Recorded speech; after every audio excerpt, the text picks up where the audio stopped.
What's up, friend? I've been playing BDO since day one, almost daily. It was ups and downs. The first 2 years were amazing, 2018 and 2019 didn't happen, and 2020 has been a wild journey so far.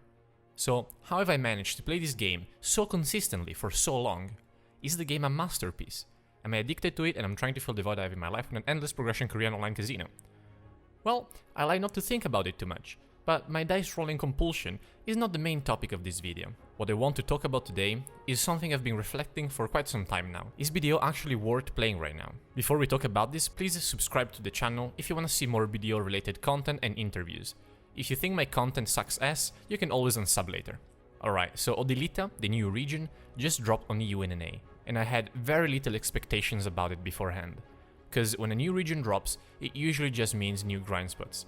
And I don't really consider new grind spots exactly new content, it's just running around in circles, but with a different background after all. Well, Odelita completely changed my view on quite a lot of aspects of BDO. First of all, as expected, the area is gorgeous.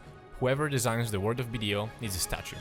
The world always looks so vibrant, realistic, but still fantasy and mysterious at the same time. But that's not what really surprised me about the place. Odelita introduced 4 new endgame grind spots that go from 250 to 310 AP.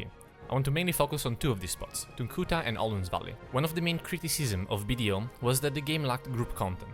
Well, these 2 grind spots address this issue. Tunkuta is a duo grind spot, where instead of just pulling a big stack of mobs, you have to pull packs of a handful of thick, muscular minotaurs, who at first look like they have random aggro and pulling mechanics. But after a while, you start to figure out the patterns and come up with different pulling strats, depending on the class combination that you're grinding with. The spot has interactive events, where a big boss pretty much always gives you something good as a reward. And let's talk about that, rewards. One of the issues with the current group content of BDO, PvE-wise of course, was that it was underwhelming, to say the least.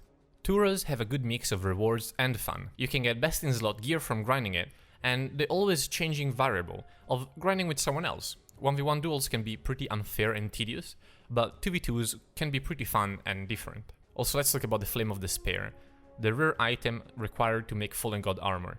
One of the most frustrating things about BDO is grinding for rare items like the infinite potions and compass.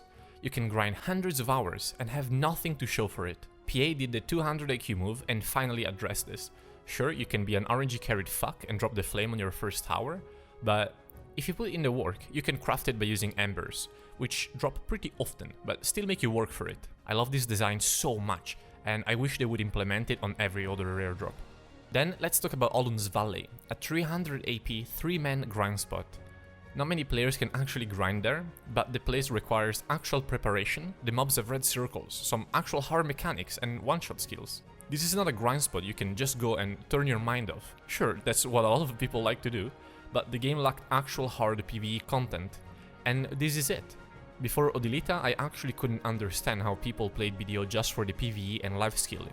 But now I think it makes sense. You can be a full PvE player and work your way up till you grind spots like Ash Forest or Alun's Valley, or you can be a life skiller or barterer and progress that side of the game. And let's talk about progression. Probably the best and worst thing about BDO. I think the majority of people quit back in the days because they just got hard pounded by RNG. But now the ways to progress are many. You can earn your money the way you prefer, be it life skilling, sailing, grinding, or even just RPing in Heedun while flipping items and making big stonks. But regardless of how you make money, you can progress by either announcing yourself or by straight up buying stuff in the marketplace. Some of the most geared players I know haven't touched a single mob in ages and never announced. Also, another big issue the game had was build diversity. Everyone was just running the same gear and the upgrade paths were very clear. Well, now, not as much. There's actually quite a few gear choices you can go for and crystal setups to min-max whatever activity you do in the game. Unless you choose to go often. In that case, you're a Season servers also bring a fresh and different way of playing the game. Maybe you just want to scratch your BDO each once in a while. Well, now you can just play on a seasonal character, do some announcing, some not as traumatic PvP, and just call it a day whenever you're done, or join tier 1 noders at the end of it. If you're a BDO hater who opened this video, disliked it just for the title and moved on, well, me saying all of this is probably useless, but let's address the bad aspects of the game. First thing you read about BDO is that the game is pay to win. And yes, the game is pay to win. By throwing money at the game, you will progress faster and you'll have an overall more enjoyable experience. Everyone who says otherwise is just delusional. Will this affect you? If you don't do absolute endgame PvP, then probably not. And even then, it gives such a small advantage that it really doesn't matter. Does this make your experience of the game less enjoyable? This depends on you. I would like for the game to have less predatory and greedy business model. But at the end of the day, it doesn't affect me. I put money in the game when I feel like the game deserves it, and I don't when I don't want to. If you have a serious gambling addiction, I would definitely not recommend to play BDO, as it doesn't give you a limit on how much you can spend.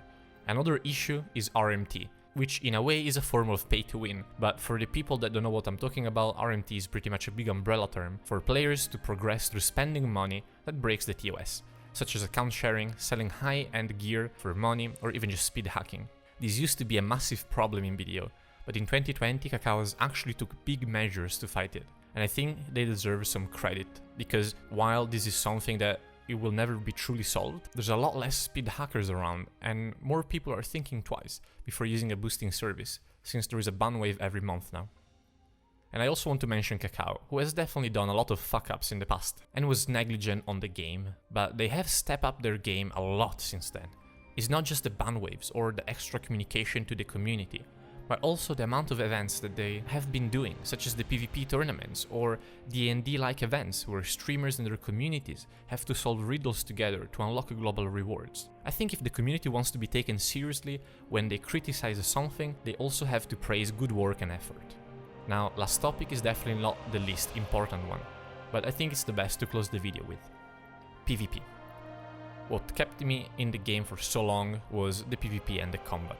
Now, I don't think it matters if the game is balanced or not. I don't think it will ever be, or can be, with the sheer variety of gear and classes. I think as BDO combat as something very beautiful, but at the same time, very flawed. I could go hours talking about how shit the CC resist mechanic is, or how unhealthy Gillises are for PvP. And even with all these flaws, sometimes the PvP of this game is just a thing of beauty. But that's not the point, and it doesn't really matter at the end of the day. What I want to say connects back to how I opened the video. BDO won't fill any void you have in your life. You can't expect this game to be more than what it is, a game. Nothing is perfect, but in BDO I found a beautiful world, I found a beautiful community, and while I don't ignore all the negative aspects of the game, I willfully choose to focus on the good ones, and I enjoy them while I can. Thanks for watching till the end. Kisses.